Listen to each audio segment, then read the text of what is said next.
अरे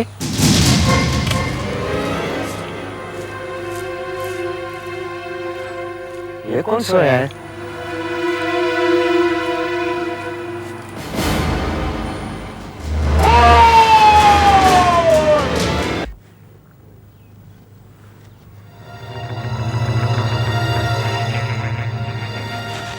इसके शरीर में अकड़न शुरू हो चुकी है। इसके शरीर की अकड़न इसकी छाती तक पहुंच गई है एसीपी साहब। मेरे ख्याल से इसकी मौत कोई 8-9 घंटे पहले हुई होगी। अभी 7 बजे, इसका मतलब है मौत 10 या 11 बजे के बीच हुई होगी। एक बात और, इसकी छाती पर वार किया गया है। सर, हाँ फ्रेडरिक्स, ये चाबी भी ली। सर, से ये लिखे वॉलेट।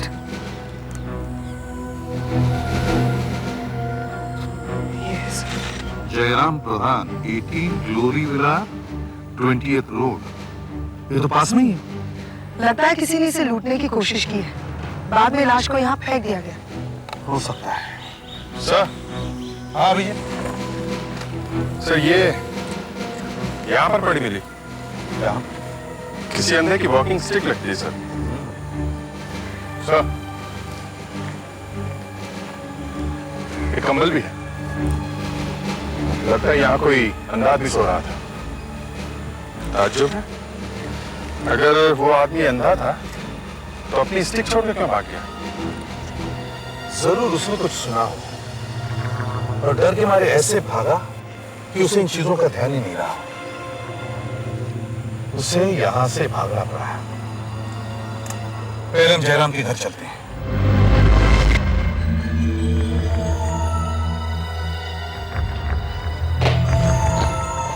सर, लगता है घर में कोई नहीं है, ताला लगा हुआ है।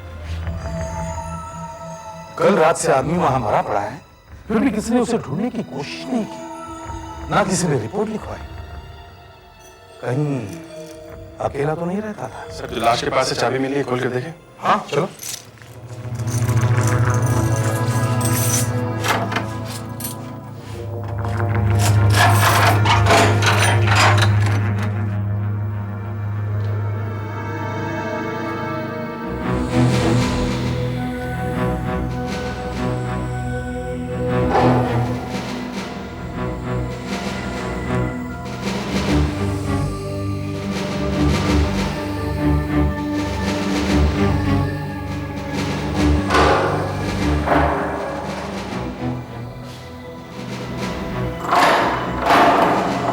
ये दरवाजा बंद क्यों है? अभिजीत, सर, चाबी लगा कर देखो ये खुलता है क्या?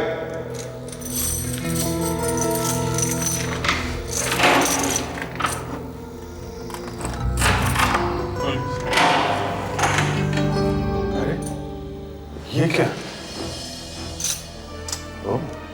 टीवी, वीसीआर, साउंड सिस्टम, घड़ियां, ये सब क्या है भाई? शौक नहीं है सर, धंधा है।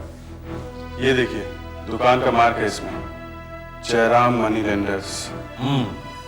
ये आदमी साहूकार था, महाजन।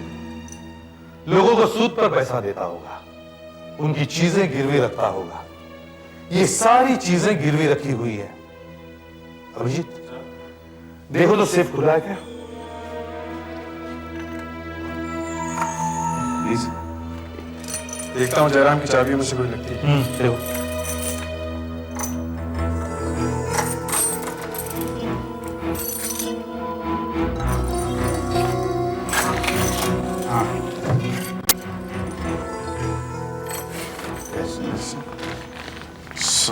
सौ 500 500 1,20,000 रुपए।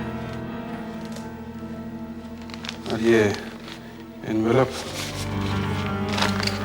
इसमें भी पैसे हैं सर। ये 9,000 रुपए लिखा है और मिस्टर वीरेंद्र और मधु का नाम है। शेयर सर्टिफिकेट, गैब्रोटेक्स टेक्सटाइल्स 100 शेयर्स, किसी श्रीकांत एम विनोद के नाम पर। श्रीकांत एम विनोद, जयराम, क्या संबंध हो सकता है? श्रीकांत एम विनोद, 100 शेयर्स गैब्रोटेक्स टेक्सटाइल्स, श्रीकांत एम विनोद। अरे सब पड़ोसियों से पता चला है कि यहाँ उनके फैमिली में और कोई भी नहीं है, सिर्फ एक भतीजा है किशन, जो कभी कभी यहाँ आता है। मुझे उसका नंबर मिल गया सर। बुला लो उसे। परीक्षित साहब, आप इनके यहाँ काम करते हैं ना? जी पिछले 18 सालों से। जरा ये बताइए, आप हर रोज दुकान कितने बजे बंद करते हैं? जी वैसे तो हर रोज शाम 7:15 बजे दुकान बंद कर देते थे, लेकिन कल दोपहर को ही बंद करती थी। अच्छा, ऐसा क्यों? सर पिछले कुछ दिनों से मेरी बहन एमके हॉस्पिटल में थी, तो जयराम जी ने मुझे कह रखा था कि मैं केवल सुबह दुकान पर आऊं। कल जयराम जी की तबीयत अचानक खराब होगी, तो मैं दुकान बंद करके सीधा उनके घर चला गया और उनको 9,000 रुपया दे दिया, जो लोगों की पेमेंट आई थी। उसके बाद मैं सीधा उनके घर से हॉस्पिटल चला गया। बस वो मेरा उनसे आखिरी बार मिलना था।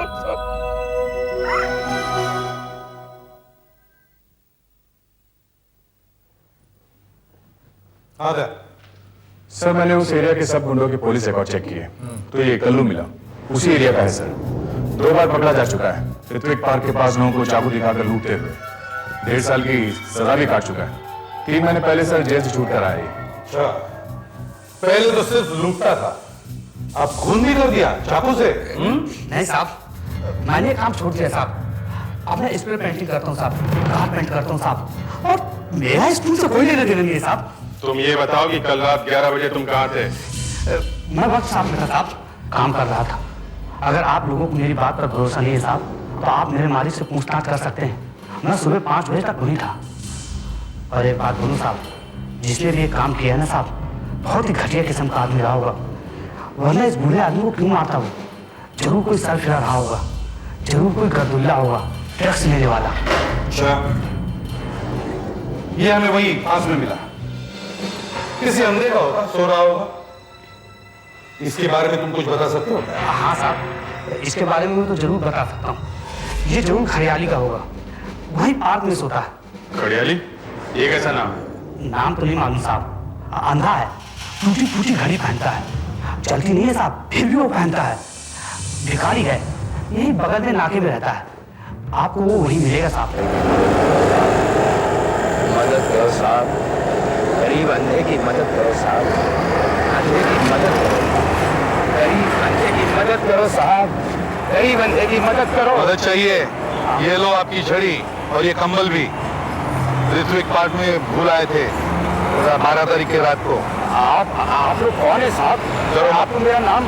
करो मत घड़ियाली, एसीपी प्रद्युमन CID से हूँ। 12 तारीख की रात को क्या हुआ था वहाँ? मैं तो समझा नहीं साहब। तुम वहाँ पे बस में भाग गए थे, हैं? अपना कम्बल और छड़ी छोड़ के। क्या हुआ था? बताओगे कि CID ऑफिस ले चले, वहाँ बताओगे? हैं? मैं तो सो रहा था साहब, मैं सो रहा था साहब, वहाँ बेंच पर, वहाँ रोज सोता हूँ साहब। वहाँ पर बहुत जोर से आवाज हुई और मैं जाग गया।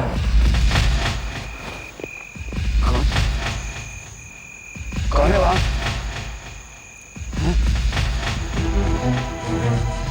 मुंह पे गरम लगता है, बत्ती जलाई है क्या? कौन?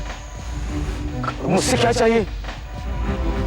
मैं अंधा हूँ साहब, मैं भीख मांगता हूँ, मुझसे क्या चाहिए? बोलो, बोलते क्यों नहीं? सचमुच अंधे हो? सचमुच में अंधा हूँ साहब। ये देखिए मेरी छड़ी। चलो और भाग यहाँ से, चल भाग जा यहाँ से, भाग।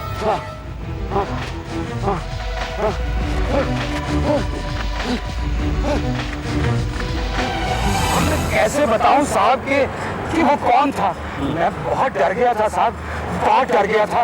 और कितने लोग थे? मैं छड़ी छोड़कर भागा भी साहब। हाँ, लेकिन कितने लोग थे? चीख की आवाज सुनी थी, चीख की।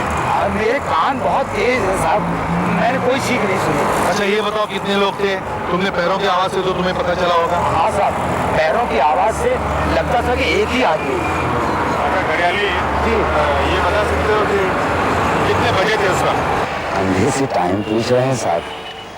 मेरे लिए क्या दिन और क्या रात।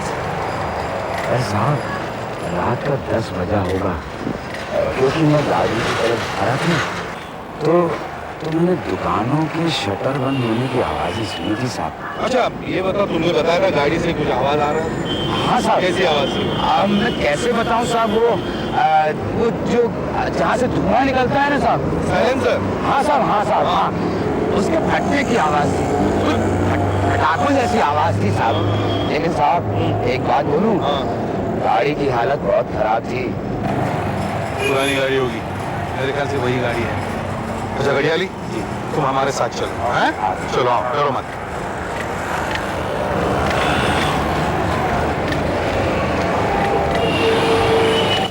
गाड़ी स्टार्ट करके देखते हैं कि कैसी आवाज आती है। दया, गाड़ी स्टार्ट करो।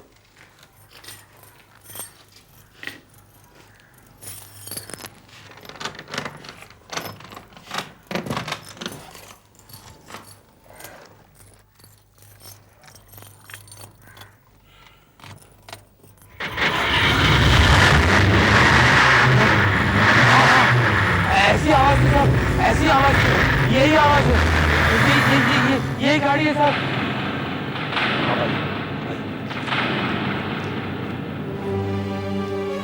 साइलेंसर वाकई फटा है सर, इसी की आवाज आ रही है। मतलब घड़ियाली ने जयराम की गाड़ी की आवाज सुनी थी। जयराम की गाड़ी पार्क में गई थी। दया, गाड़ी चेक करो। सर अच्छी तरह से चेक करो।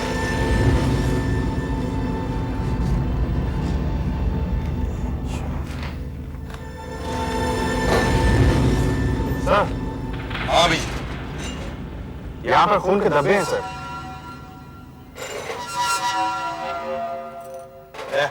सर, गाड़ी से फिंगरप्रिंट्स ले लो, स्टीयरिंग व्हील से, दरवाजे से, हैंडल से, सब जगह से।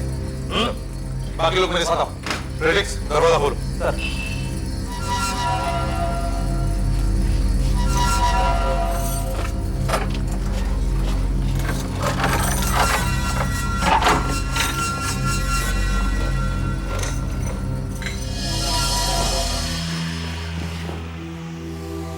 सूखा हुआ खून है। लगता है किसी ने पोंछने की कोशिश की, मगर खून टाइल्स में रह गया।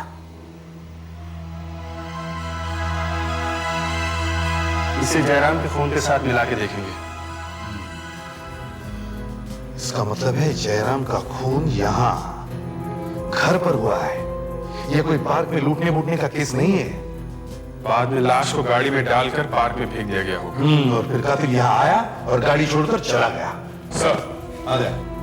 सर, कार के स्टीयरिंग पर, हैंडल पर और दरवाजे पर कोई भी निशान नहीं। सब कुछ अच्छी तरह से साफ कर दिया गया है। सेफ में लाख रुपए से ज्यादा पैसे पड़े हैं। जयराम के कीचेन में सेफ की चाबी है, फिर भी पैसे वैसे के वैसे किसी ने हाथ तक नहीं लगाया। इसका मतलब है जयराम का खून पैसे के लिए नहीं हुआ, ये कोई और ही मामला है। सर, किशन जयराम का इकलौता वारिस है। हो सकता है ये काम उसी का हो। सर, आशा, सर किचन में ये प्लेट मिली है, इसमें राजमा के कुछ दाने हैं और डस्टबिन में ये एल्यूमिनियम फॉइल मिला है सर, इसमें आलू पराठे के कुछ टुकड़े हैं। मतलब जयराम ने खाना बाहर जाकर नहीं खाया, उसने घर पर ही खाना खाया और खाना खाते ही उसे मार दिया गया यहीं पर। आसपास के सभी होटलों में जाकर चेक करो, पूछो उस रात यहां खाना देने कौन आया था।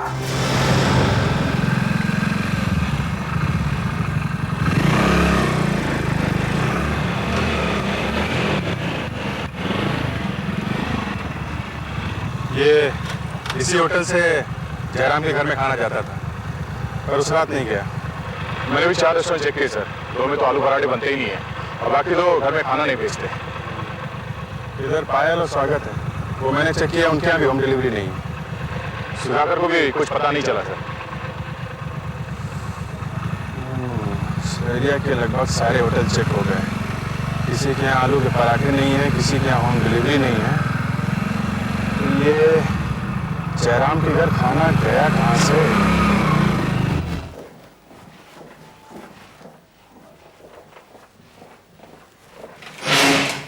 सर, हाँ अभिजीत, मैंने पड़ोसियों से मालूम किया, जयराम ने किसी के घर में भी खाना नहीं खाया था। दरअसल वो किसी के घर आता जाता नहीं था। उसके एक दो दोस्त हैं, लेकिन टाउन में रहते हैं, कोलाबा की तरफ, और उस दिन उनमें से कोई भी जयराम से नहीं मिला था। तो फिर खाना आया कहां से? हो सकता है खूनी खाना ले आया हो। जयराम की तबीयत ठीक नहीं थी, खाना लाने के बहाने उसके घर घुसा और उसे मार डाला। आओ इस किशन से बात करते हैं। हाँ किशन साहब, तो बताइए 12 तारीख की रात 10 और 12 बजे के बीच आपका मैं और आप मुझसे हाँ, मैं सीधे पॉइंट पर आता हूं। आपके अंकल का खून उनके ही घर में हुआ है। वहां कोई चोरी डकैती नहीं हुई है, ये कुछ और ही मामला है और हमें तुम पर शक है। हमने तुम्हारे अंकल के वकील से बातचीत की है।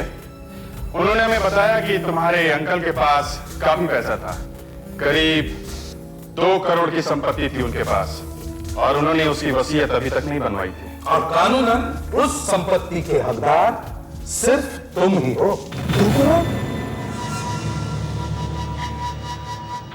अब मुझे पता तो था कि अंकल के पास पैसा है, लेकिन इतना पैसा है ये मुझे नहीं पता था। मैं तो अंकल को कहता रहता था कि अपनी खटारा कार बदल लो, पर अंकल कहते थे कि उनके पास पैसा ही नहीं है। वो 1 मिनट, आपका मतलब कि मैं 2 करोड़ के लिए अंकल का खून कर दूंगा? हाँ, शायद तुम्हें पैसों की जरूरत हो, और 2 करोड़ रुपए तुम्हें तभी मिलते जब तुम्हारे अंकल की मौत हो जाती। इसलिए तुमने सोचा कि अंकल को उड़ा ही देते हैं। फिर अब साफ साफ बताओ कि उस वक्त तुम कहां थे? मैं पिक्चर देखने गया था, वर्का थिएटर में। अकेले गए होगे? जी किसी ने देखा भी नहीं होगा आते जाते? नहीं। हमेशा यही होता है सर, आदमी अकेले पिक्चर देखने जाता है और किसी ने भी उसे नहीं देखा होता है। देखो, हमारी परमिशन के बगैर तुम ये शहर छोड़ नहीं सकते। मैं तुम्हें गिरफ्तार नहीं कर रहा हूं, मगर याद रखो तुम पर कड़ी नजर रखी जा रही है। सुधाकर सर चलो।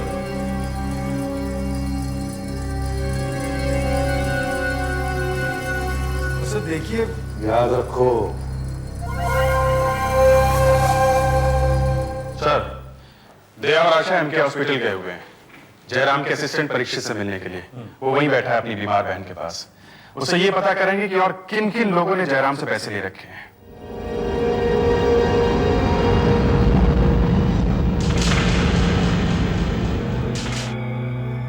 जी बताइए।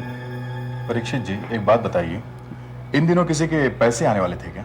जी हाँ, मैंने आपको बताया था ना, उसी दिन 9,000 रुपये आया था मधु और वीरेंद्र साहब का। और एक मिस्टर माइकल थे जिन्होंने 2 लाख रुपया देना था। वो खुद जयराम जी के घर जाने वाले थे पैसा देने के लिए, क्योंकि जयराम जी की तबीयत खराब थी ना। उसी दिन? जी हाँ, उसी दिन जिस दिन खून हुआ। और एक मिस्टर विनोद थे जिन्होंने 80,000 रुपया देना था। यानी कि माइकल ने 2 लाख रुपए देने थे और विनोद ने 80,000 रुपए देने थे। जी हाँ, लेकिन साहब एक बात और थी। क्या? एक आदमी हर रोज दुकान पे फोन करता था और फोन पे वो अपना नाम परेश भाई बताता था। मैंने जयराम जी से भी कहा, जयराम जी से उसकी 1-2 बार बात भी हुई।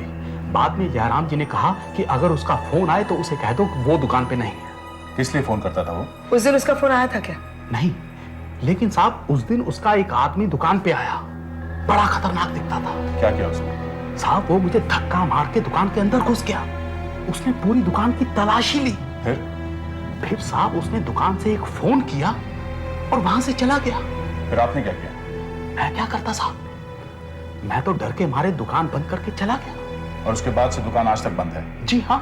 उस फोन पर हमें उसकी उंगलियों के निशान मिल सकते हैं। यस। आप हमें दुकान खोलकर वो टेलीफोन इंस्ट्रूमेंट दे सकते हैं? जी बिल्कुल। हम वो टेलीफोन इंस्ट्रूमेंट ब्यूरो ले जाना चाहते हैं। जी।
मुरुगन 1992 में मारपीट के जुर्म में 6 महीने की कैद।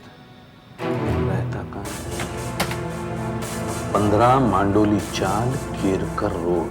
अच्छा, एक मिनट।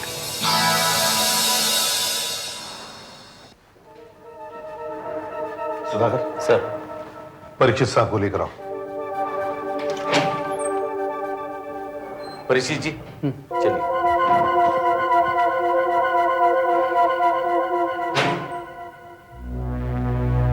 आइए। सॉरी सर, मैं जरा हॉस्पिटल गया था इसलिए आने में थोड़ी देर हो गई। कोई बात नहीं, कोई बात नहीं, बस एक छोटा सा काम है। जी। आप जरा फोटो देखकर बताइए कि क्या ये वही आदमी है जो आपके दुकान में आया था? आइए ना, यहाँ, जरा ध्यान से देखिए। यही है, बिल्कुल यही है, यही है वो पहलवान सर। यही है जी। मुरुगन, मुरुगन को लेकर आओ। जरूर जयराम के खून से इसका संबंध है। हेलो एसीपी साहब, दया बोल रहा हूँ। सर मैंने मांडोली चाल चेक कर लिया सर, पर वहाँ मुरुगन के बारे में कुछ पता नहीं चला। लगता है वो वहाँ रहता तो था, मगर कुछ 10 महीने पहले वो एरिया छोड़कर चला गया सर।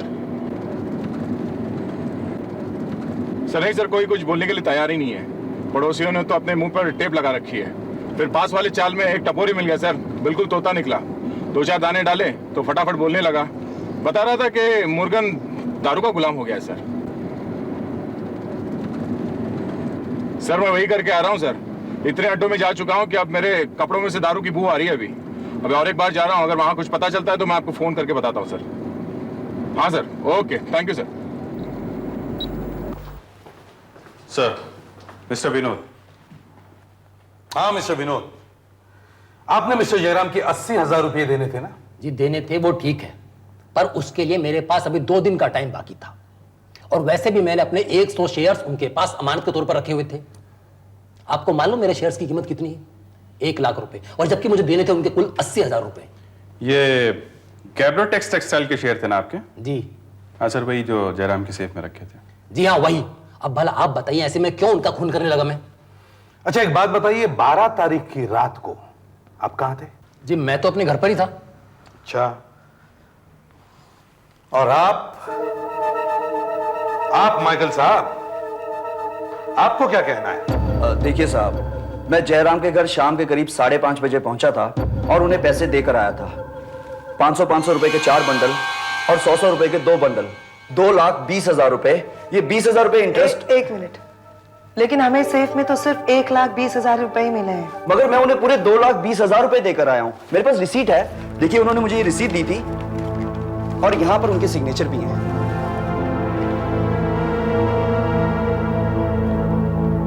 साहब, मैं जब उनके घर से निकला था तो वो बिल्कुल ठीक ठाक थे। आप ये बात उससे पूछ सकते हैं, वो किशन से। जब मैं उनके घर से निकल रहा था तो वो अंदर घुस रहा था। हाँ, वो तो हम उससे पूछेंगे ही, और ये भी पता करेंगे कि ये रसीद असली है या नकली। ये देखिए, ये जयराम के सिग्नेचर है। ये मैंने उसके ऑफिस में जो पेपर्स थे वहां से उठाए, और ये वो साइन है जो उस रसीद पर थे जो माइकल ने आपको दी। लेकिन ये साइन असली है कि नकली? मैं इन दोनों को मिला करके देखता हूं, दोनों को सुपर इंपोज करके देखता हूं।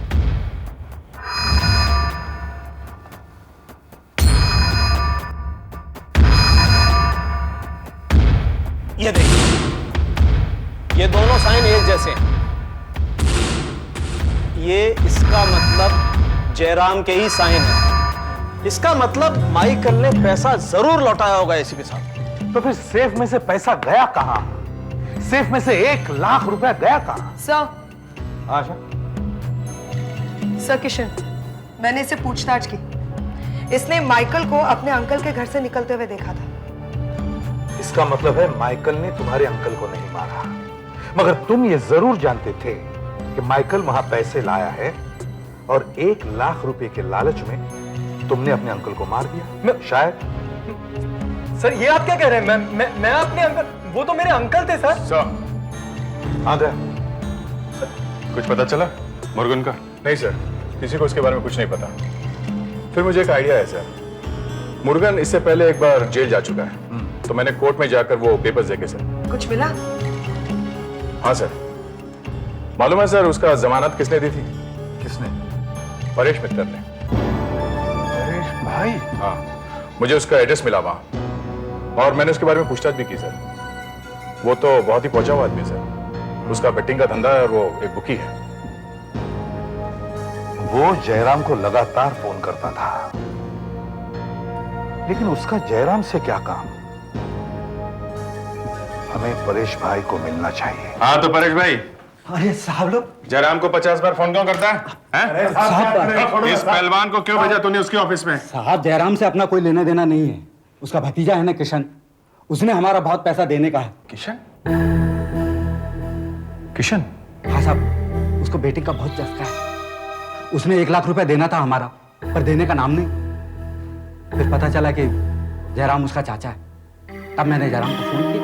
फिर जयराम ने क्या कहा? उसने पैसे देने से मना कर दिया। उसने कहा जिसने किया वो भुगतेगा। तब मैंने ये मुर्गन को भेजा। सेफ में से 1 लाख रुपया गायब है, और जयराम भी मर गया। साहब, हमने कुछ नहीं किया साहब। मैंने सिर्फ किशन को फोन किया था और उससे कहा था कि आज रात तक मुझे पैसा चाहिए, नहीं तो हाथ पैर तोड़ देगा। हाँ साहब, और उसी रात मुझे सारा पैसा वापस मिल गया। तुम्हारा सारा पैसा वापस मिल गया? 1 लाख रुपए वापस मिल गए? हाँ साहब, रात को कोई 12:30 बजे थे। किशन खुद आया था पैसे देने। आप उससे पूछिए ना। मैं मानता हूँ साहब, मैं जुआ खेलता हूँ। मैं ये भी मानता हूँ कि मैंने परेश भाई को 1 लाख रुपए देना था। तुम जानते थे कि अगर तुमने परेश भाई का कर्जा नहीं लौटाया तो परेश भाई कुछ भी कर सकता है, इसलिए तुम अपने चाचा के पास गए पैसे मांगने के लिए। उन्हें खुश करने के लिए तुम उनके लिए खाना भी ले गए, फिर भी तुम्हारे चाचा ने मना कर दिया। इसलिए गुस्से में आकर तुमने उन्हें मार डाला, और फिर सेफ में से 1 लाख रुपए ले लिए। नहीं साहब, नहीं, ये झूठ है साहब। साहब, मैं वहां गया जरूर था, लेकिन मैं कोई खाना वाना लेकर नहीं गया था। मैं तो अंकल से पैसे मांगने गया था। मैंने उनसे बहुत मेहनत की साहब, लेकिन उन्हें मुझे पैसे नहीं दिए और मुझे घर से बाहर निकाल दिया। फिर तुमने परेश के पैसे कहां से लौटाए? हाँ, शाम तक तो तुम्हारे पास पैसे थे नहीं, और रात में तुम्हारे पास 1 लाख रुपए आ गए। कहां से आए ये पैसे? कहां से? मेरा एक दोस्त है अम्बरीश, मैं उससे पहले भी पैसे मांग चुका हूं। मैं अब उससे पैसे मांगना नहीं चाहता था, पर परेश भाई के डर की वजह से मैं फिर से उसके घर पहुंच गया था।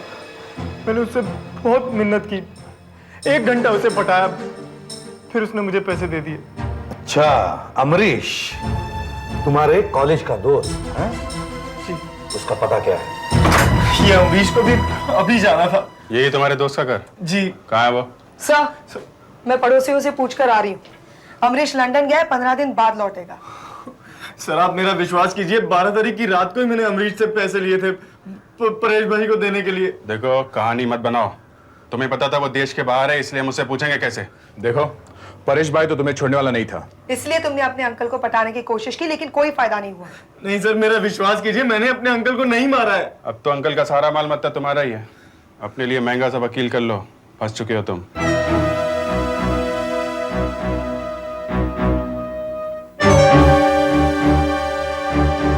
सर, ये रहा आज का पेपर। हाँ, देखते हैं गैब्रोटेक्स टेक्सटाइल का क्या हाल है, शेयर का भाव क्या है। सट्टा बाजार।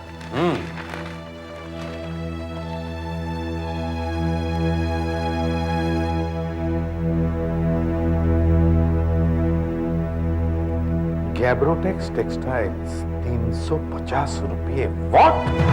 सिर्फ 350 रुपये? लेकिन सर, सिर्फ 350 रुपए से क्या मतलब निकलता है? देखो, विनोद ने जयराम से 80,000 रुपये उधार लिए, जिसके बदले में उसने अपने शेयर्स गिरवी रख दिए। अगर उसके शेयर की कीमत 80,000 रुपये नहीं होती तो उसे उधार मिलता ही नहीं। लेकिन ऐसा नहीं हुआ। विनोद के शेयर्स की कीमत सिर्फ 35,000 रुपये है, मगर उसने उधार लिए 80,000। यही कुछ गड़बड़ है, यही कुछ गड़बड़ है। मुझे लगता है विनोद ने कोई दूसरे ही महंगे शेयर्स गिरवी रख दिए, जो उसने बाद में वहां से गायब कर दिए, और उसके जगह ये सस्ते वाले शेयर्स रख दिए सेफ में। बस इसी बीच या इसके पहले जयराम का खून हुआ। यही कुछ गड़बड़ है। सर, हॉस्पिटल चलते हैं, वहां परीक्षित से पूछते हैं कि शेयर्स यही वाले थे या दूसरे। उसे जरूर पता होगा। हाँ सर, शेयर्स तो गैब्रोटेक्स के ही थे और पूरे 100 थे। उस समय मार्केट अच्छी थी और शेयर की कीमत 1 लाख के आसपास थी। 1 लाख? परीक्षित क्या? कुछ नहीं हुआ स्वाति, तुम सो जाओ। सीआईडी ऑफिसर से। अच्छा, तो आप लोग जयराम जी के खून के बारे में पूछताछ करने आए हैं क्या? जी हाँ। सच, ये तो बहुत बुरा हुआ। आप लोगों को जरूर पता लगाना चाहिए कि इतने अच्छे आदमी का खून किसने कर दिया। उसे सजा जरूर मिलनी चाहिए। उसे आप जरूर सजा दिलवाइए।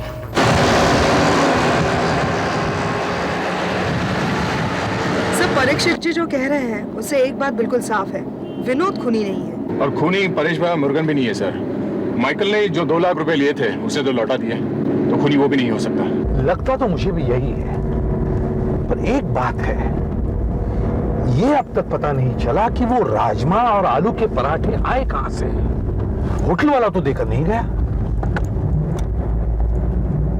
याद है बचपन में हम वो जिक्सॉ पजल का गेम खेलते थे, छोटे छोटे टुकड़े मिलाकर एक पिक्चर तैयार करते थे। कभी कभी एक टुकड़ा रह जाता था। बस हमारे इस केस का भी यही हाल है, एक टुकड़ा मिसिंग है, एक टुकड़ा नहीं मिल रहा है, इसलिए पूरी पिक्चर सामने नहीं आ रही है। एक बात और अजीब लगी सर, ये परीक्षित की बहन ने जयराम को अच्छा आदमी क्यों कहा? एक मिनट दे, एक मिनट रुको। रिवर्स लो।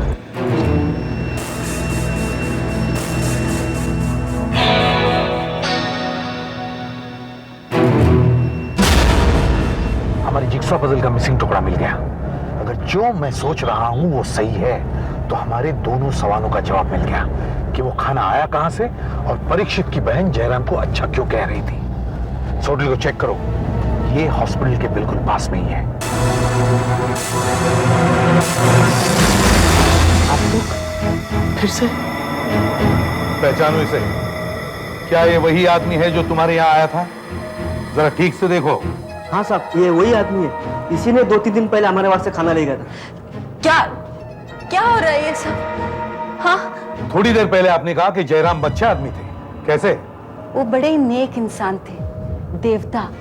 उन्होंने मेरी बीमारी का सारा खर्च उठाया, मेरे ऑपरेशन का, अस्पताल का। लोग कहते थे कि वो बहुत कंजूस आदमी है, लेकिन जरूरत के वक्त उन्होंने ही परीक्षित को पैसे दिए। कब दिए थे उन्होंने पैसे? जिस दिन मौत हुई थी उस दिन। तुम्हारे भाई को कोई पैसे वैसे नहीं दिए उन्होंने। इसने उनसे जबरदस्ती पैसा छीना है। मैं समझी नहीं। जयराम को तुमने मारा परीक्षित, तुमने। नहीं। हाँ, तुम उस रात जयराम से मिलने के लिए हॉस्पिटल से निकले। रास्ते में तुमने खाना पैक कराया, राजमा और आलू के पराठे। जाकर तुमने उन्हें खिलाया, और फिर भी जब जयराम ने पैसे देने से मना कर दिया तो तुमने अपना कंट्रोल खो दिया, उन्हें मारा, सेफ में से 1 लाख रुपए लिए और उनकी लाश को पार्क में फेंक दिया। नहीं नहीं, ये नहीं हो सकता परीक्षित, कर दो, ये नहीं हो सकता। तुमने कुछ नहीं किया, ये झूठ है। नहीं, ये सच है। मैंने उसे मार दिया, मैंने उसे मार दिया साहब। 18 साल तक मैं जयराम जी के यहाँ नौकरी करता रहा।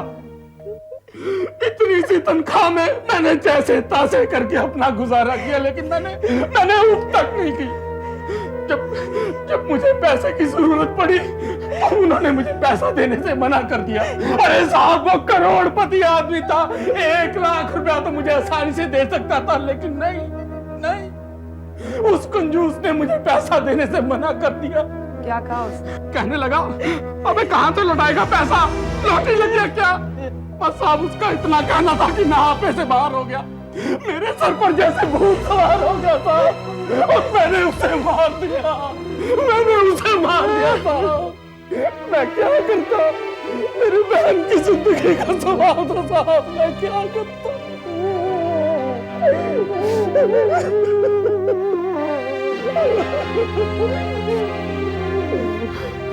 मुसीबत किस पर नहीं आती परीक्षित, हर कोई कातिल तो नहीं बन जाता। क्या कर दिया तुमने?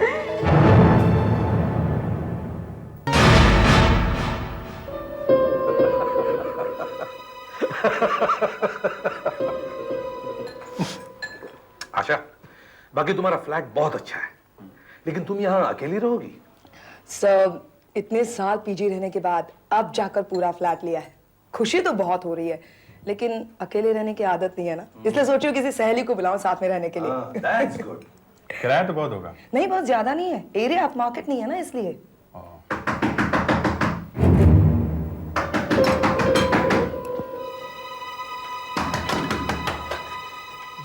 नमस्ते मैडम जी, मैंने सुना है यहाँ कोई सीआईडी ऑफिसर रहने के लिए आई हैं। जी हाँ जी, मैं आपके नीचे कमरे में रहता हूँ, मेरा नाम कुमार है। मैं बहुत विस्मित हूँ मैडम, प्लीज मेरी मदद कीजिए प्लीज। हम सब सीआईडी ऑफिसर्स हैं, बोलिए क्या बात है? जी, मेरा बेटा पता नहीं कहाँ चला गया है, वो मालूम नहीं वो जिंदा भी है और मर गया। ये क्या कह रहे हैं आप? हा? मर गया से क्या मतलब है आपका? मेरे बेटे ने इंजीनियरिंग का एग्जाम दिया था सर, वो बहुत ही ब्रिलियंट स्टूडेंट है सर। 12वीं कक्षा में उसके 88% मार्क्स आए थे, और आज उसका इंजीनियरिंग का रिजल्ट आया है। आप ही के पास आ रहा था कुमार साहब मैं, मुझे पता है आपको भैया के रिजल्ट का कितना इंतजार है। लाओ, शुक्रिया। वो 173208 यही नंबर था ना बेटे तुम्हारा? जी हाँ, ये देखो 173208 16918 168 171, ये यहाँ 171 171130 171123। हाँ, इसके बाद तो 184 हो गया शुरू, 184453। हाँ, तुम्हारा नंबर तो यहाँ है ही नहीं, तुम्हें अपना नंबर अच्छी तरह याद है ना? देखो, हाँ 173208 ही तो है। अरे लेकिन यहाँ तो 171123 के बाद 184453 है। तुम्हारा नंबर तो है ही नहीं, इसका क्या मतलब हुआ? इसका मतलब मैं फेल हो गया, मैं एंट्रेंस एग्जाम में फेल हो गया बाबा, मैं फेल हो गया मैं।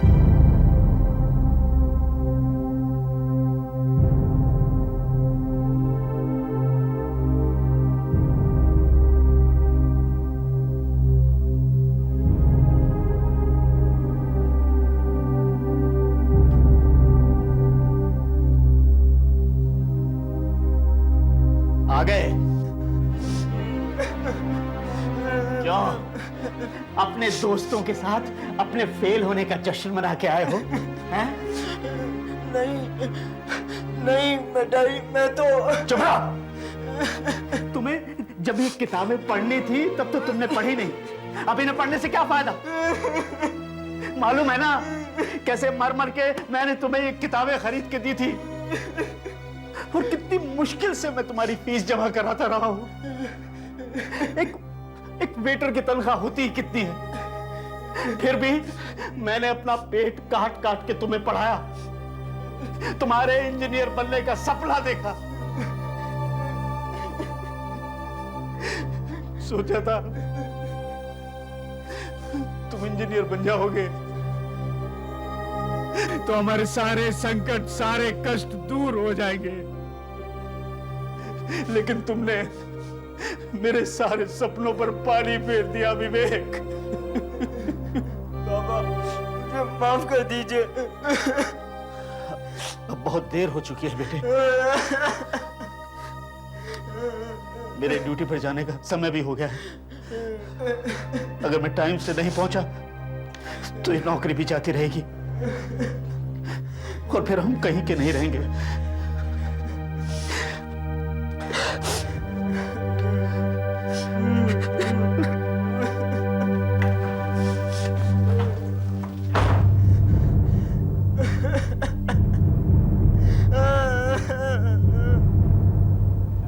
तुम्हें विवेक पर इतना नाराज नहीं होना चाहिए था।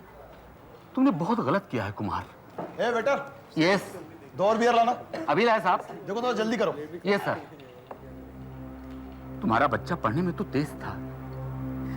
अगर वो तेज था तो फेल कैसे हो गया प्रकाश? हो जाता है कभी कभी। तुम क्या समझते हो कि विवेक जानबूझकर फेल हो गया है, या उसने ठीक से पढ़ाई नहीं की है? क्या उसे पता नहीं था कि तुम कितनी मुसीबत से उसकी पढ़ाई का खर्च पूरा करते हो? वो खुद भी तो ट्यूशन लिया करता था। ये क्या मुसीबत है बेटा? बियर लाने को बोला ना, लेके आओ। 1 मिनट साहब, अभी लेकर आया। ये शुक्र करो कि तुम्हारा बेटा ऐसा नहीं है, शराब पीकर बाप के पैसे लुटा रहे हैं। तुमने विवेक को डांटकर बहुत गलत किया कुमार, बहुत गलत। जब तुम्हें उसके फेल हो जाने पर इतना बुरा लग रहा है तो सोचो उसे कितना बुरा लग रहा होगा। मुझे विवेक पर इतना गुस्सा नहीं करना चाहिए था। बहुत गलती की मैंने। मुझे विवेक को प्यार से समझाना चाहिए था। बेचारा इस वक्त घर पर अकेला बैठा होगा। इस वक्त मुझे उसके पास होना चाहिए। हाँ, मैं अभी छुट्टी लेकर के जाता हूँ, उसे प्यार से समझाता हूँ। विवेक, कहाँ हो तुम? मुझे माफ कर देना बेटा, मैं खामखा तुम पर गुस्सा हुआ। विवेक, विवेक, कहाँ हो तुम? विवेक,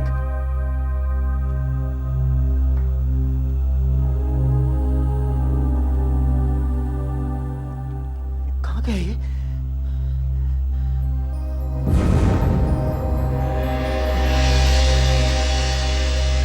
ये खत आदरणीय बाबा, मुझे माफ कर दीजिएगा। मैं जानता हूं मैंने आपको बहुत दुख पहुंचाया है। मैं आप पर और बोझ नहीं बनना चाहता, इसलिए मैं जा रहा हूं हमेशा के लिए। जब तक आपको ये मेरा खत मिलेगा तब तक मैं ये दुनिया छोड़कर जा चुका हूंगा। मुझे माफ कर दीजिएगा बेटा। विवेक, नहीं,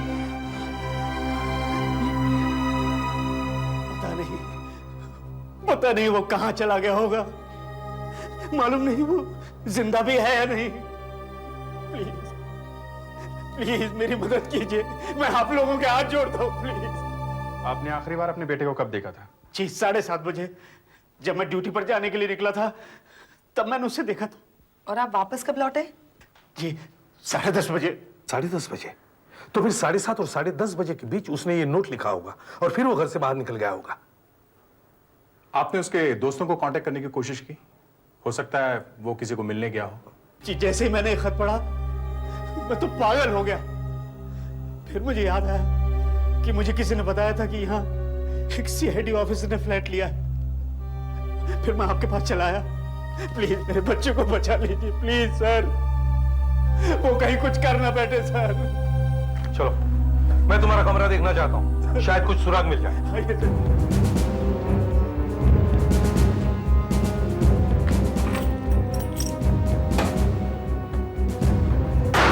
सर ये देखिए, ये है मेरा बेटा विवेक। क्या आप इसके दोस्तों को जानते हो? कैसे लोग हैं वो, कौन है, क्या हम उन्हें मिल सकते हैं? सर एक महेंद्र है, दूसरा जीतू, एक लड़की है रश्मि या रेशमा, ठीक से मुझे उसका नाम भी नहीं मालूम। सर मैंने अपने बच्चे की जिंदगी में कभी दखल नहीं दिया, कभी उसके दोस्तों के बारे में कुछ नहीं पूछा, मुझे उसके दोस्तों के बारे में कुछ भी नहीं मालूम। सर मेरे बच्चे को बचा लीजिए सर, इससे पहले वो कहीं आत्महत्या नहीं कर ले। बचा लीजिए प्लीज सर, बचा लीजिए। देखिए देखिए, हम कोई ना कोई रास्ता निकाल ही लेंगे, आप घबराइए नहीं। आप मेरे साथ 1 मिनट के लिए आइए, आइए आइए आइए मेरे साथ आइए।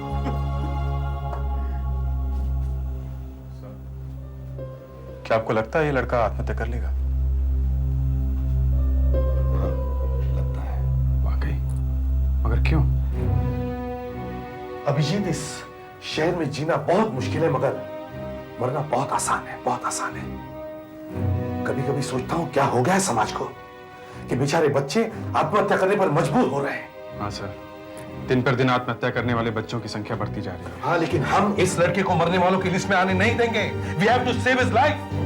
Do you understand that? जाओ देखो, कहीं भी डायरी वगैरह मिलती है, देखो जल्दी देखो। सर यहाँ टेलीफोन की डायरी कहीं नहीं दिख रही। ठीक है, इस फोटो की कॉपीज बनाकर सब जगह भेज दो और हमारे पुलिस पेट्रोल टीम को कहो कि वो सब रेलवे लाइंस और समुद्र के किनारों को चेक करें। सर,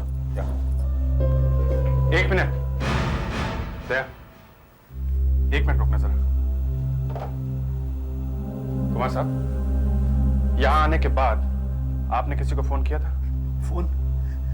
जी नहीं, चिट्ठी मिलती तो मैं सीधा आपके पास चला आया। सर, हो सकता है कि विवेक ने यहाँ से जाने से पहले किसी दोस्त को फोन किया। फोन में रीडायल बटन हमें पता चल सकता है सर। Good point. कुमार साहब, जरा फोन का रीडायल बटन दबाकर देखिए वहां से कौन उठाता है।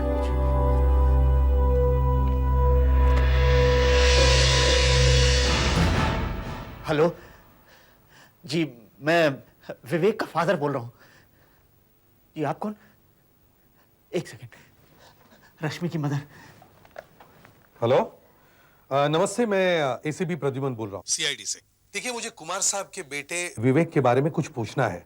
क्या रश्मि घर पर है? जरा बुलाइए उसे प्लीज।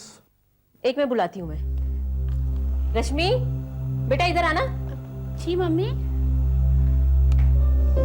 सीआईडी वालों का फोन है। सीआईडी वालों का? तुम्हारा दोस्त है ना विवेक, उसके बारे में पूछ रहे हैं, उसके घर से ही बोल रहे हैं, कुछ गड़बड़ है।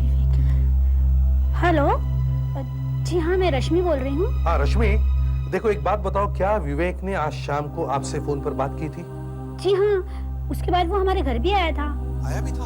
हाँ। कितने बजे? यही कोई 1-1.5 घंटे पहले। 1-1.5 घंटे पहले? और अब बज रहे 11:15।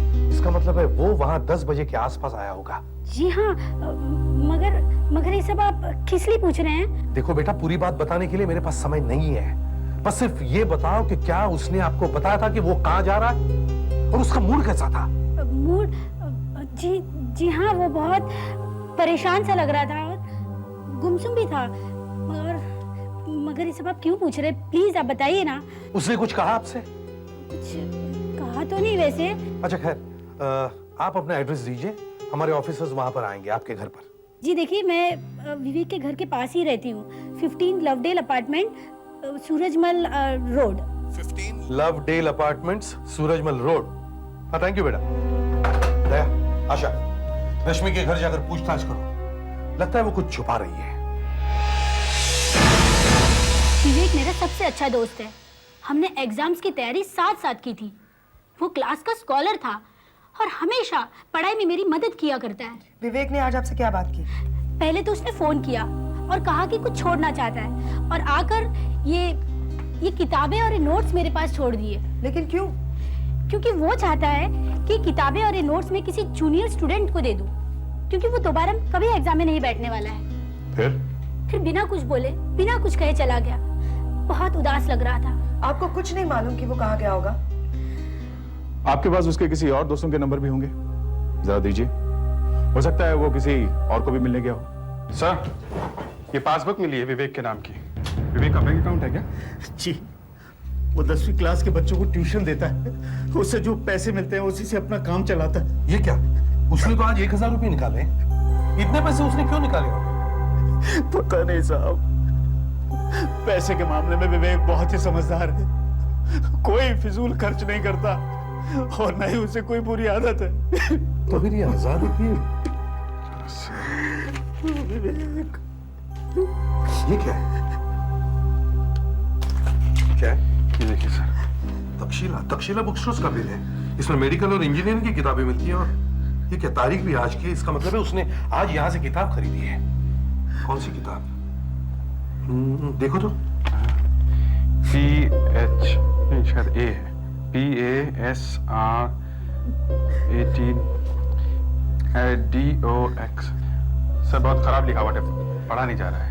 कुमार साहब, आप कह रहे थे कि विवेक 4 बजे तक घर पर था और उसके बाद में फिर 7:30 बजे वापस लौटा जी। तो उसका मतलब है विवेक ने 4 और 7:30 बजे के बीच बैंक में जाकर पैसे निकाले और फिर ये किताब खरीदी होगी। सर अगर विवेक आत्महत्या करना चाहता तो ऐसी हालत में किताब क्यों खरीदेगा? बेटा विवेक साहब, एक मोटी सी किताब उसके हाथ में थी तो सही, लेकिन यहाँ तो वो नहीं दिखती।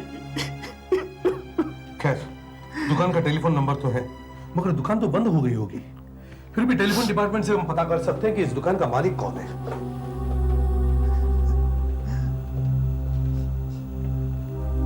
हाँ गावड़े साहब, मैं एसीपी प्रद्युमन बोल रहा हूँ, थोड़ी सी मदद चाहिए।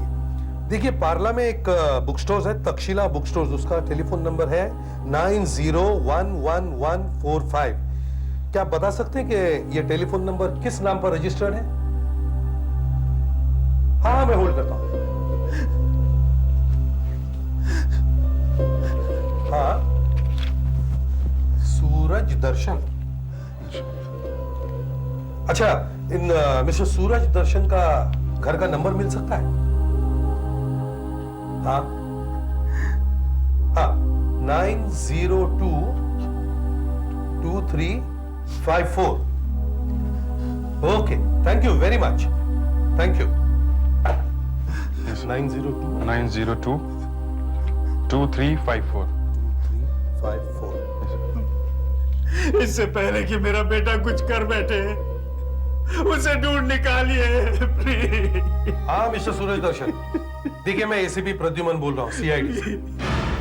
काफी देर हो गई सर, अभी तक दमन आया नहीं। हाँ? सर मैंने विवेक के सभी दोस्तों को फोन किया, मगर आज विवेक किसी को भी नहीं मिला और ना ही उसने किसी को फोन किया। मिस्टर धवन, सर देरी से आने के लिए माफी चाहता हूँ। आखिर बात क्या है? धवन साहब, फोन पर तो मैं कुछ ठीक से समझ ही नहीं पाया। आज आपकी दुकान से एक लड़का एक किताब खरीद कर लेकर गया। ये रही उसकी रसीद। क्या आप बता सकते हैं कौन सी किताब थी? और ये, क्योंकि ये PASR हमारे कुछ समझ में नहीं आ रहा है। ये सर वॉल्यूम 18 है।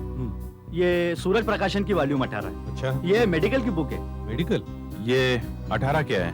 और ये लॉक स्टॉक्स, इसका क्या मतलब है? ये 18, ये मेडिकल गाइड का वॉल्यूम 18 है।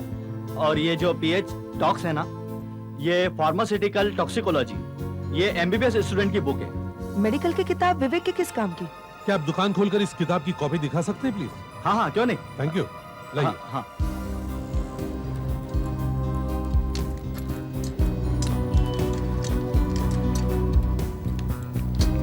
जरा जल्दी कीजिए, हमारे पास वक्त बहुत कम है। जी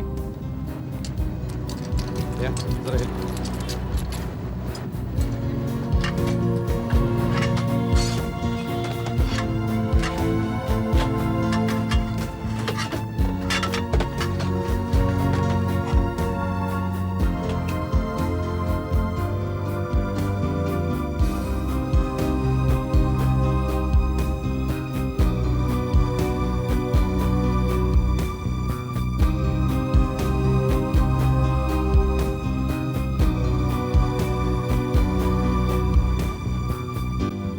फार्मास्यूटिकल टॉक्सिकोलॉजी, मालूम है ना क्या है ये? यस सर, जहरीली दवाइयों के बारे में। इस किताब में उन दवाइयों के बारे में लिखा है जिनका ओवरडोज लेने से मौत भी हो सकती है और जिनका इस्तेमाल बहुत सोच समझकर करना चाहिए। तो सर इसीलिए विवेक ने एक किताब खरीदी। क्योंकि वो आत्महत्या करने के लिए जहर लेने वाला था। वो लड़का कितने बजे यहाँ आया था? सर जरा बिल दे सकता हूँ? Bill number 702। सर मैं हमेशा रोज 8 बजे दुकान पर आता हूँ और जब मैं आज आया तो मुझे मेरे असिस्टेंट ने बताया कि उसने 1 घंटा पहले 700 नंबर की नई बिल बुक निकाली। मतलब 7 बजे। और 702 नंबर का बिल विवेक का है। इसका मतलब है विवेक ने 7 बजे के बाद ये किताब खरीदी है। और उसके बाद वो घर गया, मतलब 7:30 बजे। उसके बाद उसने थोड़ा समय किताब पढ़ने में लगाया होगा कि उसे कौन सी दवाई खानी चाहिए। और 9:30 बजे उसने रेशमा को फोन किया और 9:45 बजे उसके घर पहुंचा। और उसके बाद वो दवाई लेने गया। मगर तब तक तो सभी दवाई की दुकानें बंद हो गई होगी। तो उसे डे एंड नाइट केमिस्ट से दवाई लेनी पड़ी होगी। इसका मतलब है हमें रेशमा के घर के आसपास के सभी डे नाइट केमिस्ट चेक करने चाहिए। उन्हीं में से किसी एक दुकान में से उसने दवाई ली होगी। Let's go. हेलो अभिजीत, कुछ पता चला? अच्छा, आशा ने तुम्हें कांटेक्ट किया क्या? उससे कुछ? अच्छा ठीक है, मैं उसे कांटेक्ट करूंगा। हाँ मैं वहीं पहुंचता हूँ। ओके।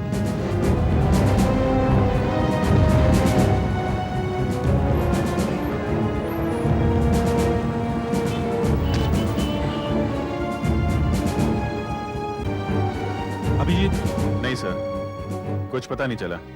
मैंने विवेक की फोटो सबको दिखाई थी, पर इनका कहना विवेक इधर आया नहीं। मैंने भी पूरा किंग सर्कल एरिया चेक किया, कुछ नहीं। और आशा का भी फोन था, कह रही थी सायन में भी वो कहीं नहीं गया। पता नहीं विवेक ने दवाई कहां से ली होगी, जाने कहां होगा इस वक्त।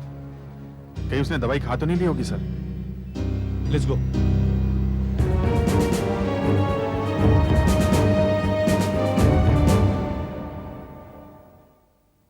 सीआईडी, सब इंस्पेक्टर दया। सीआईडी? एक बात बताइए, आपने इस लड़के को देखा है?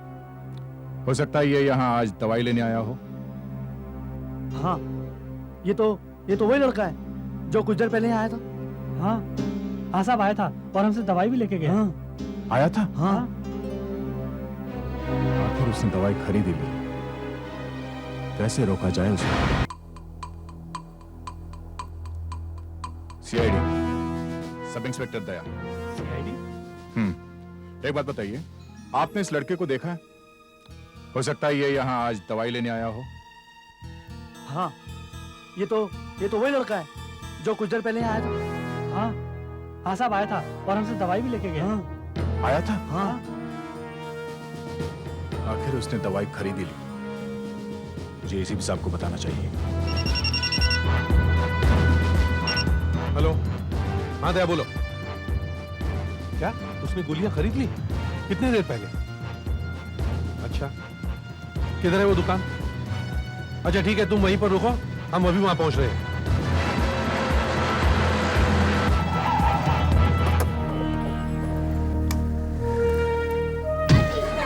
हाँ दया। सर विवेक यहाँ आया था 1 घंटे पहले। फोटो को ठीक से देखा? यही लड़का है वो? हाँ सर, अच्छी तरह याद है। वो यहाँ आया था और नींद की दवाई मांग रहा था।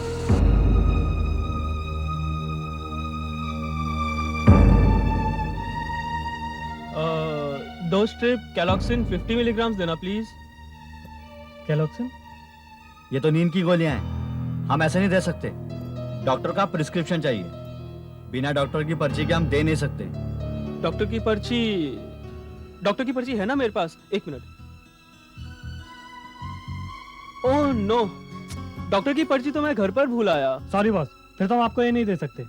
बिना प्रिस्क्रिप्शन के दवाई देना कानून के खिलाफ है। बहुत स्ट्रॉन्ग दवाई है, नींद की गोलियां।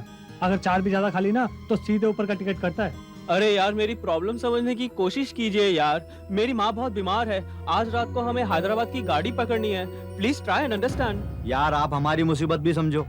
बिना डॉक्टर की पर्ची के ये दवाई हम आपको नहीं दे सकते, मतलब नहीं दे सकते। अच्छा एक आप काम कीजिए, आप डॉक्टर माधवन से पूछ लीजिए, उन्होंने ही ये दवाई मुझे लिख कर दी थी मेरी माँ के लिए, Bharti Joshi. Please come on, try and help me. Doctor Madhavan? लेकिन इस वक्त वो अभी कहाँ मिलेंगे? डिस्पेंसरी तो बंद हो गई। हाँ बंद कभी की बंद हो गई होगी। प्लीज मेरी मदद कीजिए यार। अच्छा एक मिनट क्या बोलता है? दे दे। हाँ यार लगता है प्रॉब्लम लगता है कुछ इसका। हाँ यार। और फिर डॉक्टर माधवन का ही तो पेशेंट है। हाँ ठीक है दे देते। हाँ दे दे। लड़का है वो, उसने पास ही के डॉक्टर का नाम नोट कर लिया और इनसे दवाई ले ली। पर बात क्या है साहब? ना तो उसके पास डॉक्टर का प्रिस्क्रिप्शन है, ना ही उसकी कोई माँ है। ये दवाई उसने आत्महत्या करने के लिए ली है। तुम लोगों को बेवकूफ बना गया वो। जब बिना प्रिस्क्रिप्शन के दवाई देना कानून के खिलाफ है तो तुम लोगों ने उसे दवाई दी कैसे? तुम लोगों के खिलाफ एक्शन लिया जा सकता है। सर। हाँ आशा। सर ये देखिए, केलॉक्सिन 50 mg ये रहा। केलॉक्सिन घातक नशीली दवा। ओवरडोज खाने से आदमी मर भी सकता है। घातक डोज 800 मिलीग्राम। अगर उसने 800 मिलीग्राम खा लिया तो मर जाएगा। सर विवेक ने 50 मिलीग्राम की 20 गोलियां ली है, मतलब 1000 मिलीग्राम। इतनी गोली खानी तो मर जाएगा सर। सर ये देखिए, यहाँ लिखा है केलॉक्सिन का ओवरडोज लेने के 15 मिनट बाद ही आदमी कोमा में चला जाता है और उसके आधे घंटे में उसकी मौत हो जाती है। 15 मिनट में कोमा? हमें किसी भी हालत में उसे ढूंढना ही होगा। अगर वो दवाई खाने वाला था तो वो ऐसे जगह जाकर बैठेगा जहां उसे कोई तंग नहीं करेगा। Yes sir. कोई होटल सर, कोई होटल। इसीलिए शायद उसने 1000 रुपए निकलवाए थे होटल का किराया देने के लिए। हो सकता है। जब वो दवाई लेकर यहाँ से गया तो वो किस तरफ गया, कैसे गया? रिक्शा से गया, टैक्सी से गया, कि पैदल गया? कैसे गया? जल्दी बताओ। सर सड़क तो एकदम खाली थी, ट्रैफिक भी नहीं था। मेरे ख्याल से पैदल गया होगा वो। नहीं, मैं देखा साहब वो टैक्सी में गया। जैसे वो यहाँ से बाहर निकला, सामने एक टैक्सी आकर रुकी और वो उसी में चला गया। टैक्सी में? हाँ, उसमें से दिनेश साहब उतरे थे। ये दिनेश कौन है? पीछे की बिल्डिंग में रहते हैं, फर्स्ट फ्लोर पर। वो उतरे और वो लड़का उसमें बैठकर चला गया। दिनेश पीछे के बिल्डिंग में, फर्स्ट फ्लोर। Let's go. घड़ी एकदम चकाचक लग रही थी, बिल्कुल नई जैसी, और अंदर हरे रंग की लाइट जल रही थी और उस लाइट से मुझे बहुत खुंदक आ रही थी। गाने चल रहे थे अंदर। और ड्राइवर कैसा था? ड्राइवर यही कोई 20-22 साल के आसपास होगा। एक सरदार जी था। टैक्सी? आपने टैक्सी कहाँ से ली थी? चेंबूर से टैक्सी ली थी मैंने, मार्बल फैक्ट्री के बाहर से। रास्ते में टैक्सी वाले ने आपसे कुछ बातें की? जैसे वो लोग अक्सर गप्पे मारते हैं वैसे? बातें? अरे सर बातें इतनी कर रहा था कि पूछो मत। सड़क पर गड्ढे पड़े हुए ना, तो रास्ते भर में म्युनिसिपैलिटी वालों को गालियां देते हुए आ रहा था। कुछ और कोई और बात जल्दी से उस टैक्सी ड्राइवर के बारे में बता सकते हैं? टैक्सी इसी साइड की थी, क्योंकि मैंने 2-3 ड्राइवरों से पूछा, यहाँ आने के लिए कोई तैयारी नहीं था। ये बहुत जल्दी राजी हो गया, क्योंकि इसे धंधा बंद करके इधर ही आना था। टैक्सी ड्राइवर एक सरदार जी, 20-22 साल के आसपास। टैक्सी नहीं सी, उसके अंदर हरी लाइट जल रही थी और टैक्सी इसी एरिया की, मतलब मिलनी चाहिए। सर स्टेशन के पास टैक्सी स्टैंड है, हमें वहां से पता चल जाएगा। Let's go. Thank you very much. अरे ऐसी क्या आग लग गई यार?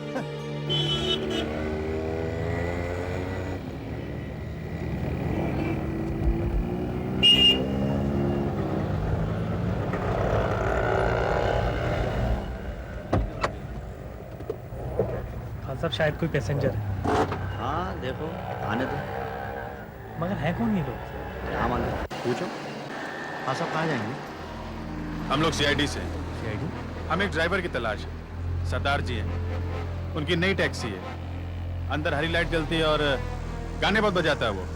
गाड़ी के अंदर हरी लाइट जलती है? यहाँ तो 3-4 सरदार हैं। पता नहीं ये सरदार की बात कर रहे हैं। ये सरदार जी जो है 20-22 साल का लड़का है, बातें बहुत करता है। बातें बहुत करता है? तुम्हें मालूम है?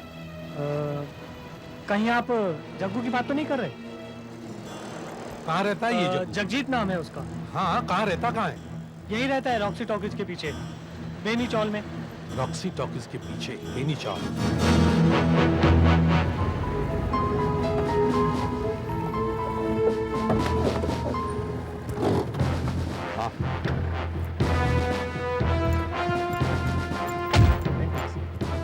आप में से जग्गू कौन है?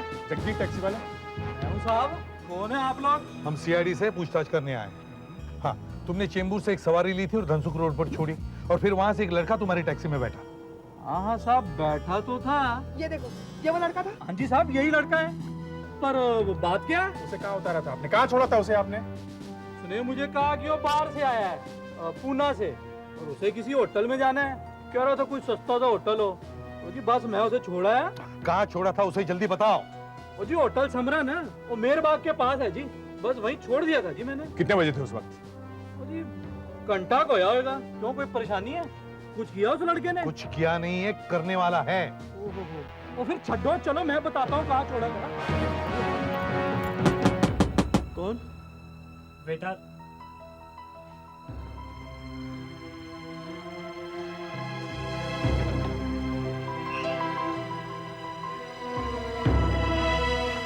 आपने पानी मंगाया था साहब?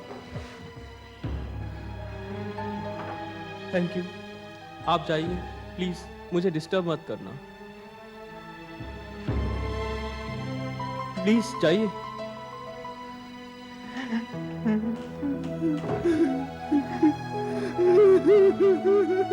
हेलो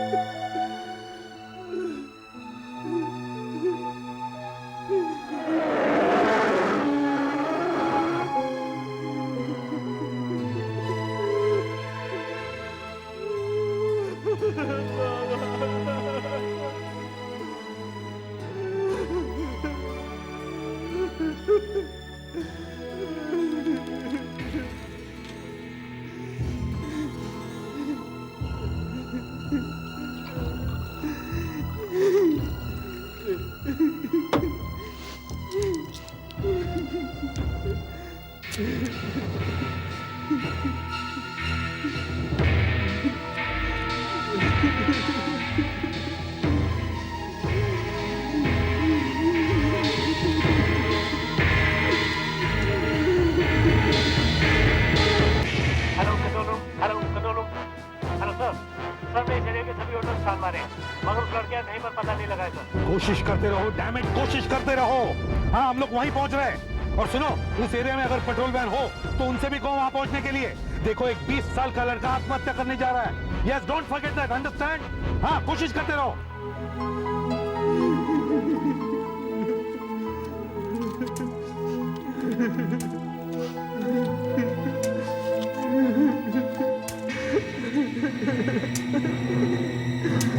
दया जल्दी चलो, सदाजी और कितनी दूर है ये होटल? इसी रोड पे सर, इसी रोड पे है, बस आगे ही है।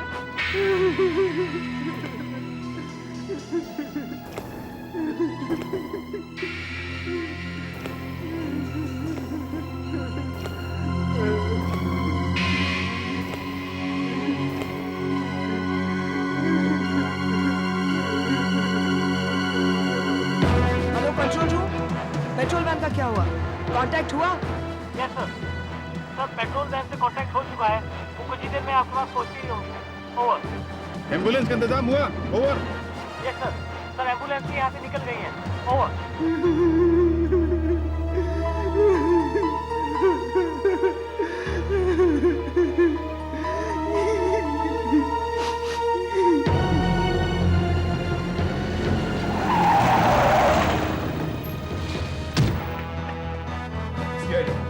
एक घंटे पहले यहाँ एक लड़का कमरा लेने आया था, कहाँ है वो?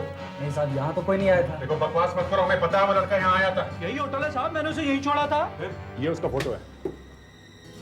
देखो, ये लड़का यहाँ आया था जरूर, चाहे उसने यहाँ रूम लिया हो या ना लिया हो। अच्छा, तुम्हारे अलावा यहाँ और कोई ड्यूटी पर है? हाँ सर, जब मैं खाना खाने के लिए गया था तो शिशिर नाम का एक लड़का था। बुलाओ उसे। मैं भी बुलाता हूँ। शिशिर, शिशिर। देखो, हम लोग सीआईडी से हैं। इस फोटो को ध्यान से देखो। ये लड़का यहाँ आया था? जी सर, आया था। कह रहा था कि पूना से आया हूँ, एक कमरा चाहिए। सामान नहीं था सर उसके पास। मुझे कुछ गड़बड़ सा लगा। वो इस वक्त कहाँ होगा? क्या मालूम सर कहाँ होगा। कमरे के लिए पूछ रहा था, लेकिन मैंने मना कर दिया। हमें तो लगा हम मंजिल के बहुत पास हैं। लेकिन एक बात है सर, क्या? मैंने उसे कहा था कि तुम पुष्पक होटल चले जाओ, वहाँ तुम्हें कमरा मिल जाएगा। पुष्पक होटल कहाँ है? यही सर, दूसरी गली में है, ये सिग्नल के पास ही है। Good, thanks. मुझे पता, चलिए मैं बताता हूँ।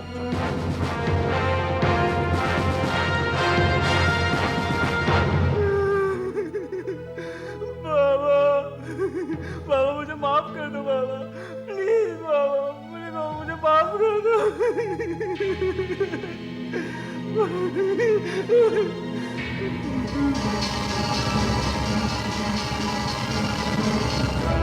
311 नंबर साहब, अभी अभी पानी पिला कर आ रहा हूँ। 1 मिनट सर, इसके बाद आपको डिस्टर्ब ना करें।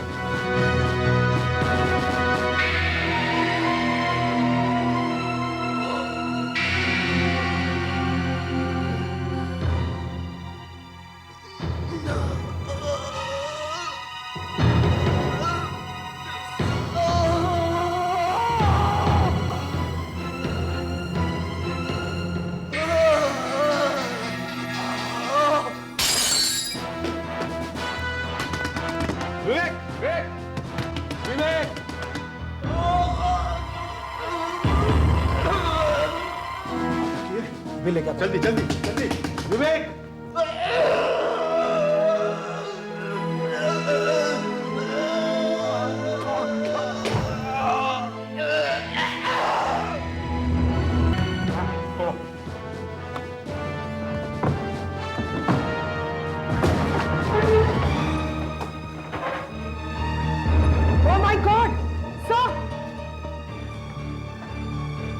पल्स देखो विवेक, इसकी पल्स तो ना के बराबर है, हालत बहुत खराब है इसकी। विवेक, विवेक, विवेक, डॉक्टर को बुलाओ जल्दी। Doctor, doctor! इसको बिस्तर पे लेटा देते हैं, आराम से। डॉक्टर साहब प्लीज।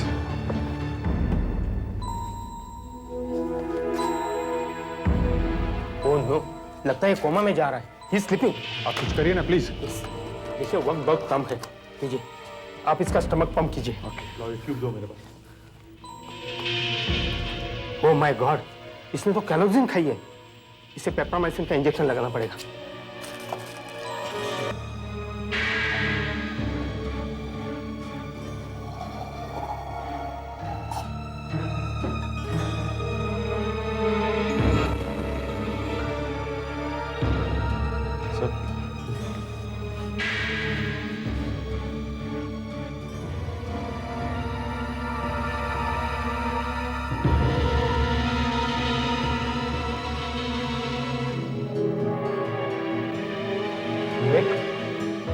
विवेक, विवेक, इसकी तबीयत तो और भी बिगड़ती जा रही है।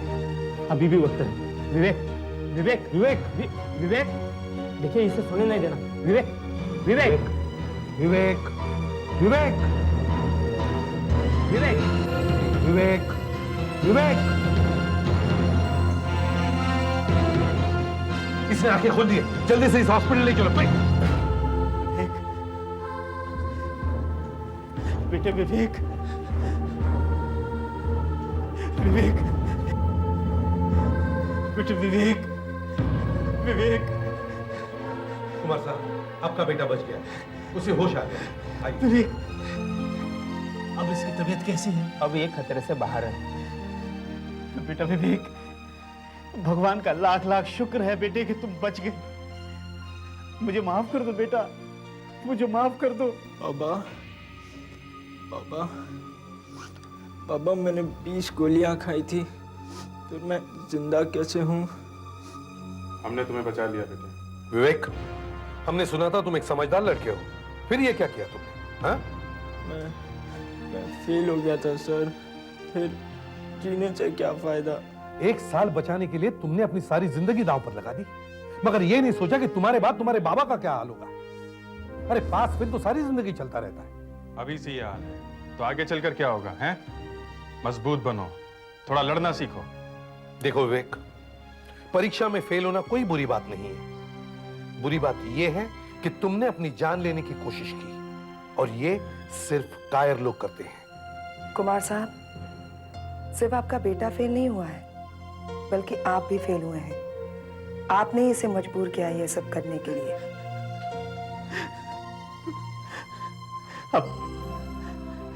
अब मेरी आंखें खुल गई हैं। बेटा, बाबा, बाबा, बेटा, अब भी कुछ नहीं बिगड़ा है। तुम फिर से मेहनत करो, मैं तुम्हारे साथ हूं। मुझे यकीन है तुम जरूर कामयाब होगे। हाँ, ऑल द बेस्ट विवेक। मेरा बेटा विवेक।